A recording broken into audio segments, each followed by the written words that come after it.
좋은 아침입니다. 오늘 또 우리 주기도문으로 새벽기도 시작하겠습니다.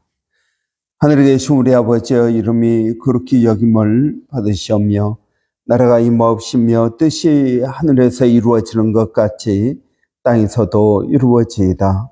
오늘날 우리에게 일용할 양식을 주옵시고 우리가 우리에게 죄 지은 자를 용서하여 주는 것 같이 우리의 죄를 용서하여 주옵시고 우리를 시험에 들게 하지 마옵시며 다만 악에서 구하옵소서. 나라와 권세와 영광이 아버지께 영원히 있사옵나이다. 아멘. 이번 주 저희가 어제 우리 말씀 보았던 마태복음 5장 17절부터 20절까지 말씀을 묵상하도록 하겠습니다. 자, 우리 마태복음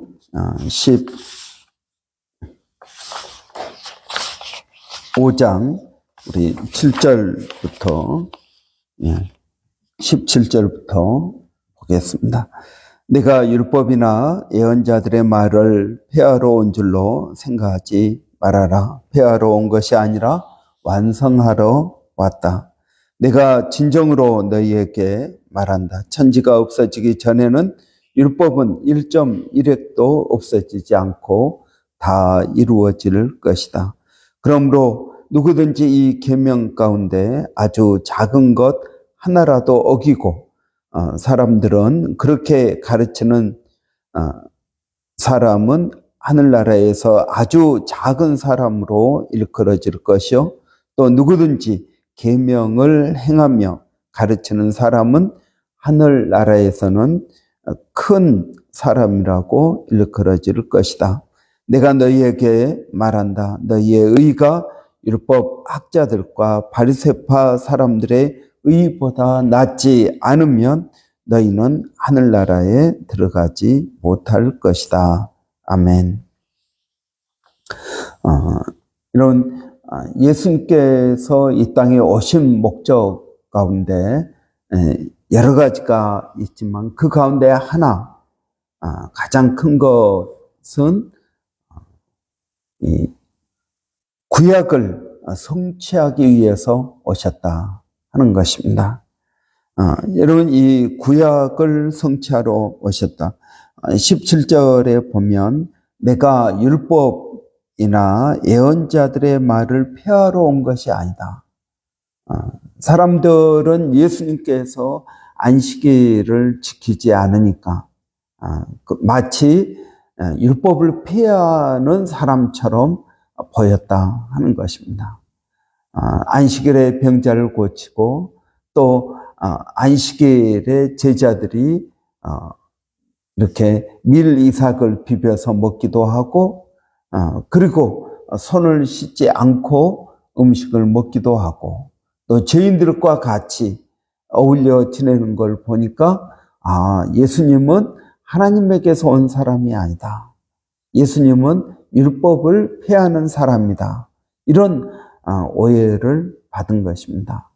그런데 예수님께서는 아주 분명하게 나는 율법이나 예언자들의 말을 폐하러 온 것이 아니다.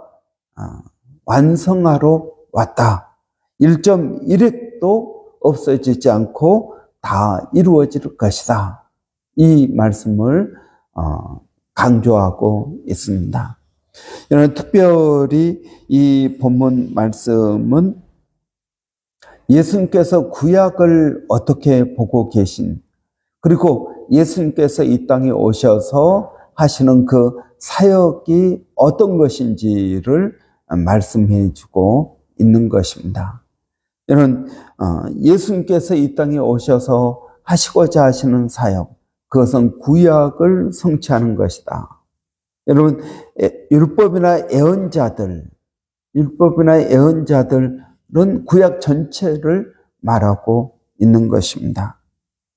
그래서 요한복음 5장 39절에 보면 이렇게 말씀하고 있습니다. 너희가 성경에서 영생을 얻은 줄을 생각하고 성경을 연구하거니와 이 성경이 곧 내게 대하여 증언하는 것이다 라는 것입니다. 여러분, 성경의 모든 내용, 이때의 성경은 무슨 성경이겠습니까? 아직 신약 성경이 쓰여지지 않을 때니까요. 이때의 성경은 구약 성경을 말할 것입니다. 이런 구약을 어떻게 보느냐는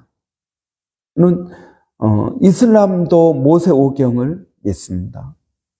유대교도 우리가 말하는 구약 성경을 믿습니다. 우리 기독교도 구약 성경을 믿습니다. 이 구약을 어떻게 바라보느냐에 따라서 이슬람이 되기도 하고 유대교가 되기도 하고 기독교가 되기도 하는 것입니다. 그래서 예루살렘은 여러분 세계 종교의 중심지입니다. 이슬람의 중심지, 유대교의 중심지, 기독교의 중심지인 것입니다. 구약을 어떻게 보느냐에 따라서 종교가 달라지는 것입니다. 여러분, 우리 결론적으로 이야기하면 예수님은 구약을 어떻게 보고 있습니까? 여러분, 우리 기독교는 구약을 예수님의 관점에서 바라봅니다. 그러니까 유대교는 예수님을 인정하지 않으니까 신약이 없고 구약만 있는 것입니다. 그들은 구약이라고 부르지 않죠. 그 자체가 성경이죠.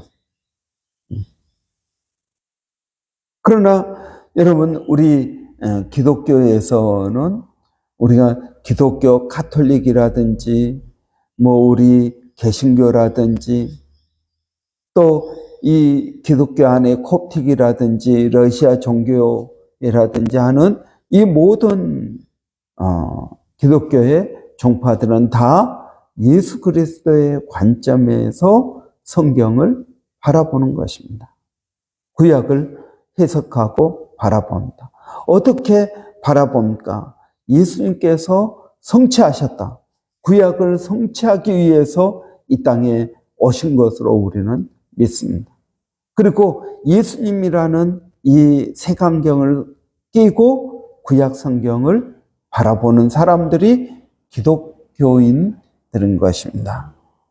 여러분, 특별히 예수님께서 이 땅에 오셔서 구약의 율법들 다 이루셨다 하는 것입니다. 이런 구약의 율법은 크게 세 가지로 나누어집니다. 첫째는 제사법입니다. 둘째는 도덕법입니다. 셋째는 시민법입니다. 이 제사법 안에 이제 제사를 어떻게 지내야 되는지, 그리고 또 어떻게 해야 부정하고 정결하게 되는지, 이런 것들을 말해주고 있습니다.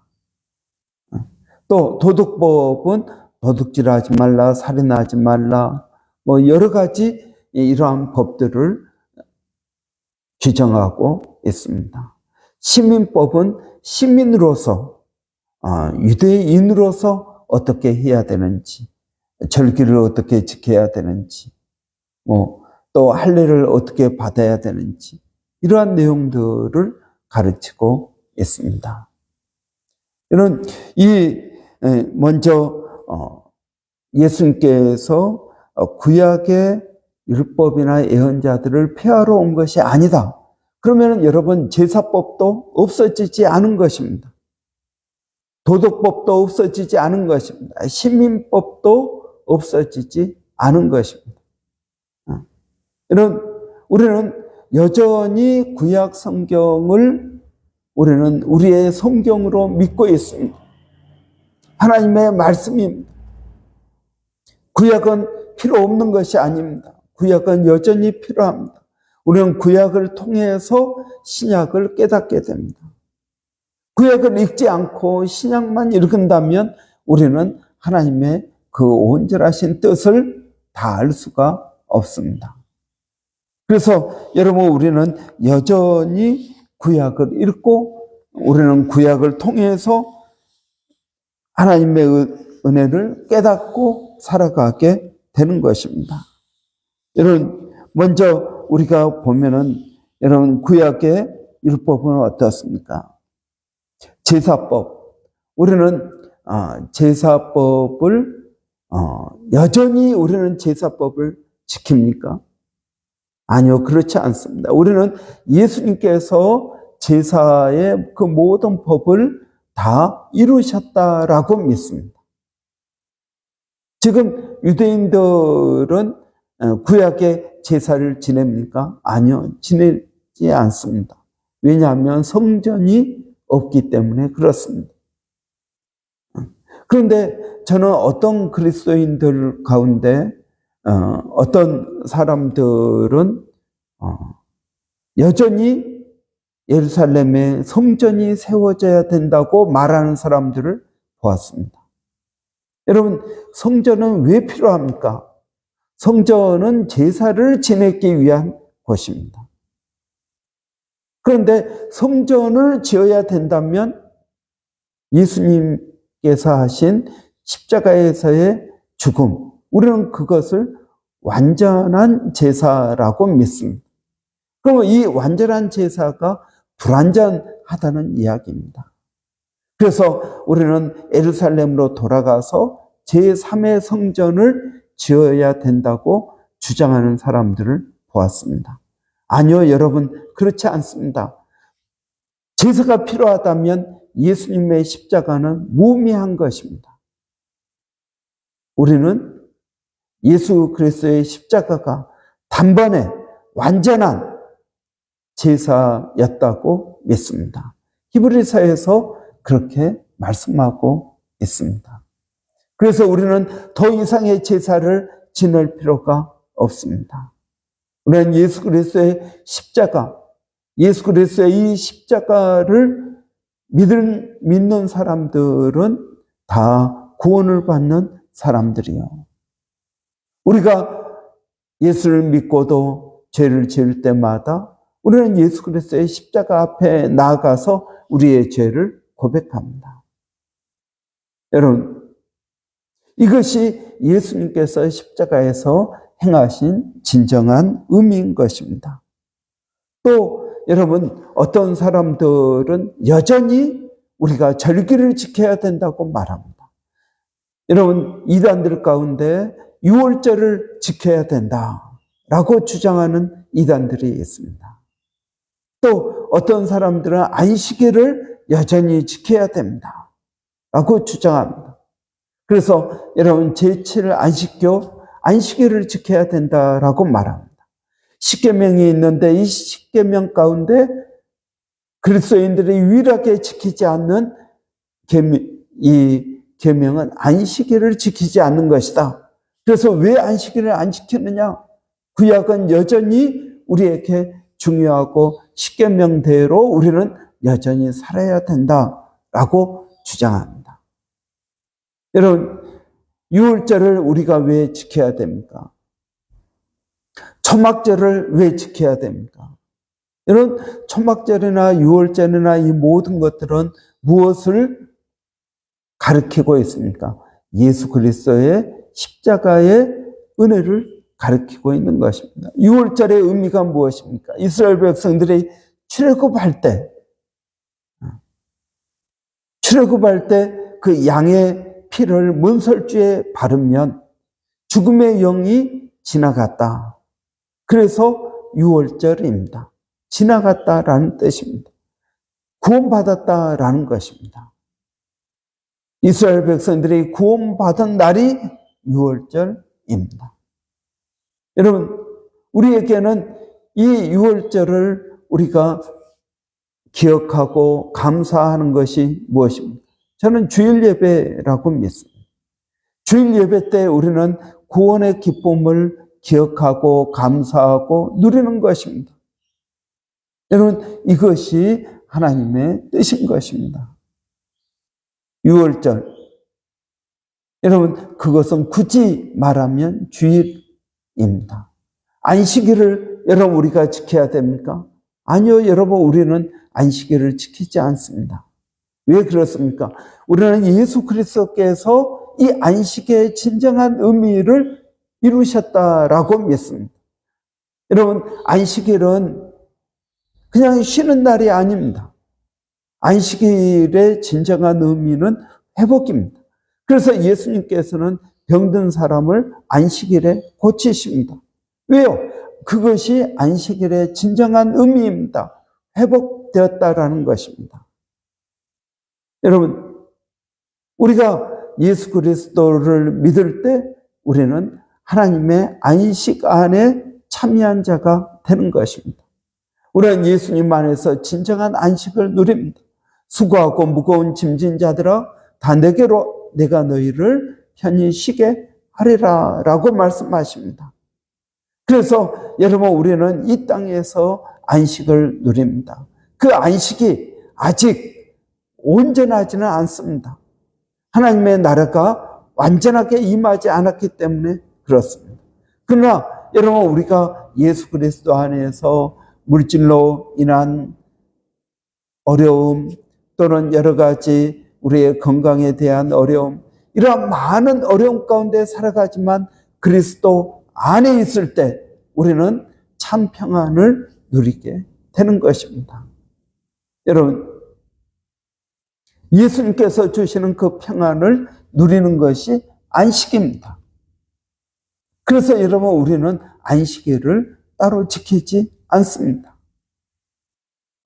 이러한 안식일의 의미를 우리는 예수 그리스도의 관점에서 바라보는 것입니다. 유월절의 의미를 예수 그리스도의 관점에서 바라보는 것입니다. 제사의 의미를 예수 그리스도의 관점에서 바라보는 것입니다. 여러분, 우리 그리스도인들의 삶은 모든 것이 예수 그리스도의 관점에서 바라보아야 됩니다. 여러분, 이 세계의 역사도 마찬가지입니다. 히스토리입니다. 히스토리입니다. 히스는 누구를 말합니까? 예수 그리스도를 말하는 것입니다. 그래서 역사는 예수 그리스도의 스토리이다 하는 것입니다. 여러분, 우리는 구약의 모든 내용들을 예수 그리스도의 관점에서 바라볼 때 우리는 온전한 신앙을 가질 수 있습니다. 유월절을 지키자고 하는 사람들, 우리는 이단이라고 이야기합니다. 여전히 안식일을 지켜야 됩니다. 또 음식에 대해서 구약 율법을 주장하는 사람들을 이단이라고 말합니다. 왜 그렇습니까? 그 분명한 이유는 예수 그리스도의 관점에서 바라보지 않기 때문에 그런 것입니다. 여러분, 우리가 이단인지 아닌지를 분별하는 방법은 명확합니다. 여러분, 우리가 우리의 인생을, 하나님의 말씀을 예수 그리스도의 관점에서 바라보는 것이 중요합니다. 여러분, 이러한 은혜가 이번 한 주 동안 우리가 이 말씀을 묵상하면서 깊이 깨달아지시기를 바랍니다. 예수 그리스도는 오늘도 우리들의 삶 가운데 역사하십니다. 그 예수 그리스도 어제나 오늘이나 영원토록 동일하고 세상 끝날까지 우리와 함께 하신다고 하신 그 예수 그리스도의 관점에서 내 인생을 해석하는 것이, 그것이 신앙입니다. 단순한 고통으로 끝나는 것이 아니라 내게 좋은 일이 있으면 그 좋은 일도, 내게 어려운 일이 있으면 그 어려운 일도 예수 그리스도 관점에서 바라보는 것이 믿음인 것입니다. 여러분, 이러한 은혜가 저와 여러분에게 있기를 바랍니다. 기도하겠습니다. 살아계신 아버지 하나님,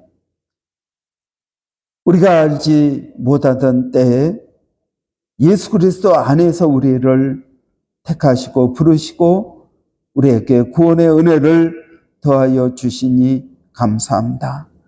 하나님, 우리의 인생을 예수 그리스도의 관점에서 바라보게 하여 주시기를 원합니다. 예수 그리스도의 사랑, 예수 그리스도의 구원, 예수 그리스도의 함께하심, 예수 그리스도의 인도하심, 하나님 놀라운 은혜들이 다 예수 그리스도 안에서 이루어진 것을 깨닫게 하여 주시옵소서. 하나님, 그럴 때 우리의 인생에 하나님의 뜻들이 열리게 하여 깨닫게 되어지고 열리게 되어지고 또 우리의 삶에 하나님께서 우리에게 허락하신 기쁨과 소망이 넘치게 될 줄을 믿습니다. 이번 한 주도 하나님 이 말씀을 깊이 묵상하면서 사순절의 그러한 은혜를 누리게 하여 주시기를 원합니다. 살아계신 아버지 하나님, 오늘도 저희가 기도하는 것은 사랑하는 성도들 어디에 있든 무엇을 하든 하나님 지켜주시고 보호하시고 인도하시고 하나님 도와주시기를 원합니다. 아버지, 무엇보다 또 감사한 것은 아버지 우리 조민서 자매 어제 또 순산하게 하시니 감사합니다. 하나님 피곤한 몸이 잘 회복되게 하여 주시고 아버지 이제 또 할이 하나님 건강하게 자랄 수 있도록 하나님 도와주시기를 원합니다. 그 가정에 아버지 하나님 새 생명을 주신 귀한 은혜와 축복이 아버지 넘치게 하여 주시고 감사가 넘치게 하시고 그 생명으로 인해서 아버지 하나님께 더 가까이 가는 믿음의 가정 되게 하여 주시기를 원합니다. 아버지 하나님 또 우리 자녀들이 믿음 안에서 잘 자랄 수 있도록 하나님 도와주시고 아버지 은혜를 더하여 주시옵소서. 우리의 인생 가운데 하나님의 뜻들이 무엇인지를 알게 하여 주시고 아버지의 은혜를 더하여 주시기를 원합니다. 아버지 또 저희가 기도하는 것은 교회 가운데 성령을 더하여 주셔서 성령의 은혜 가운데 말씀을 깨닫게 하여 주시고 아버지 우리 가운데 하나님 나라의 능력이 임하게 하여 주시고 큰 담대함으로 나갈 수 있도록 하나님 저희들을 도와주시옵소서. 아버지 교회 또 레노베이션과 또 여러 가지 기도의 제목들을 주께서 알고 계십니다. 아버지 하나님의 시간 하나님의 때에 아버지 가장 잘 이루어지게 하여 주시기를 원합니다. 하나님 또 기도하는 것은 저희가 그 하나님의 은혜 가운데 특별히 목자들 아버지 기억하여 주시고 각 목장들이 잘 운영될 수 있도록 하나님 도와주시기를 원합니다. 오늘도 아버지 세계 각지에서 고난과 어려움 가운데 있는 심령들 하나님 그들을 불쌍히 여겨주시고 하나님 도와주시옵소서. 아버지 하나님 전쟁으로 인해서 가뭄과 여러 가지 자연재해로 인해서 어려움이 있는 심령들 아버지 그들을 불쌍히 여겨주시고 아버지 하나님의 위로와 은혜가 있게 하여 주시기를 원합니다. 때때로 저희가 돕는 주님의 은혜가 있게 하여 주시옵소서. 살아계신 아버지 하나님 오늘도 저희가 기도하는 것은 아버지 또 선교사님들의 모든 수고 가운데 하나님 함께하여 주시기를 원합니다. 일본의 선교 또 필리핀 선교 아버지 원주민 선교 가운데 하나님 은혜를 더하여 주시옵소서. 아버지 그들의 수고에 풍성한 열매가 있게 하여 주시고 아버지 하나님의 뜻들이 이루어지게 하여 주시기를 원합니다. 예수님의 이름으로 기도하옵나이다. 아멘. 여러분 월요일은 사역자들을 위해서 기도하는 날입니다. 또 여러분 올해 전도하는 교회 전도하는 성도 되기를 원해서 이런 기도하고 있습니다. 이런 또 어제 나왔던 교회에 처음 나왔던 우리 성도들이 있습니다. 잘 교회에 뿌리 내릴 수 있도록 여러분이 기도해 주시기 바랍니다. 우리 한번 위에서 기도하고 우리 각자 기도하고 마치겠습니다. 할렐루야. 살아계신 아버지 하나님 은혜를 감사합니다. 아버지 하나님 오늘 또 저희들을 불러주시고 인도하여 주시니 감사합니다. 아버지, 우리 교회 사역자들을 위해서 기도합니다. 아버지, 우리 조 목사님에게 그리고 또 여러 목자들에게 하나님 은혜를 더하여 주시기를 원합니다. 성령을 더하여 주시옵소서. 아버지 하나님, 그래서 우리들의 그러한 모든 사역이 주 안에서 열매를 맺게 하여 주시기를 원합니다. 사역자들이 성령으로 충만케 하여 주시고 믿음의 큰 확신을 가지고 하나님 나가게 하여 주시옵소서. 하나님 감사합니다.